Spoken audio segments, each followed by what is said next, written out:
आपके चरणों में कोटि कोटि नमन।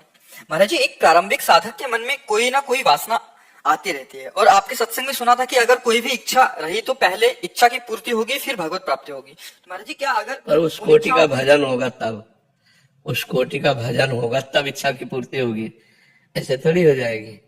जब हमारी जैसे करदम जी को आज्ञा दी ब्रह्मा जी ने कि सृष्टि बढ़ाओ, तो सृष्टि बढ़ाने के लिए पत्नी की आवश्यकता हुई, तो उन्होंने 10,000 वर्ष तक तपस्या की, फिर भगवान से पत्नी मांगा, तो देहूति जी पत्नी के रूप में मिली, फिर भगवान स्वयं पुत्र रूप में आए, ये मांगा नहीं, पर स्वयं उनका कल्याण करने के लिए कपिल भगवान के रूप में भगवान ने अवतार धारण किया।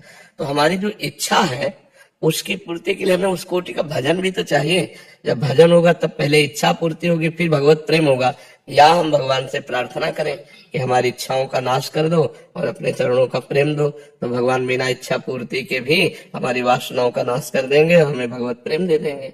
तो हमें पहला काम करना चाहिए, बिना कुछ विचारे खूब नाम जप करें, सत्संग सुने, शास्त्रों का स्वाध्याय करे, बड़े बुजुर्गों की सेवा करे, पवित्र आहार पावे, तो इससे हमारी भूमिका ठीक बन जाएगी। आगे भगवान जैसा चलावे, अपने को खूब नाम जप करना है।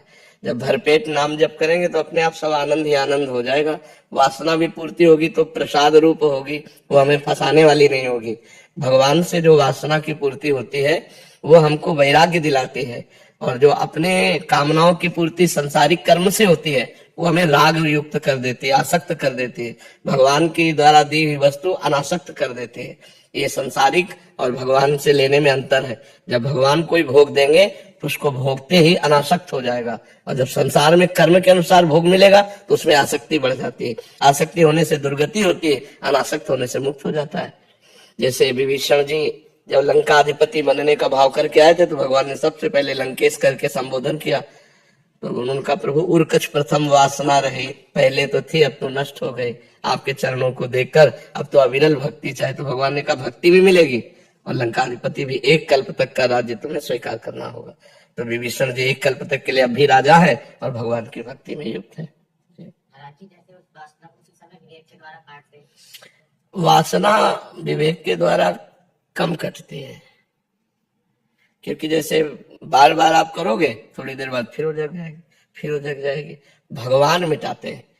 जब भगवदानंद मिलता है अंदर से सुख बुद्धि खत्म होता है। जैसे हमें ऐसे संयोग आएंगे 1000 बार काटेंगे लेकिन वो वासना बनी रहेगी, जब फिर संयोग आएगा तो फिर उधर हो जाएगी शरीर भोग की कामना। और जब भगवदानंद की अनुभूति होगी तब शरीर पास रहने पर भी भोगने की इच्छा नहीं होगी। इसे वास्तविक वासना का नाश कहते हैं, और होता है भगवान की कृपा से। खूब भजन करो, भगवान कृपा करे तो स्थायी वासना का नाश हो जाए। विवेक के द्वारा हम उसको दबा सकते हैं, उसको थोड़ी देर के लिए काट सकते हैं, लेकिन स्थायी नाश नहीं होगा। स्थायी नाश होगा भगवदानंद का अनुभव होने पर। भगवान की कृपा से जब आनंद का अनुभव हुआ तो सब घृणित भोगों की तरफ घृणा हो गई और सच्चिदानंद में रति हो गई, वो बात अलग है। तो भगवान से प्रार्थना करता रहे और नाम जप करता रहे।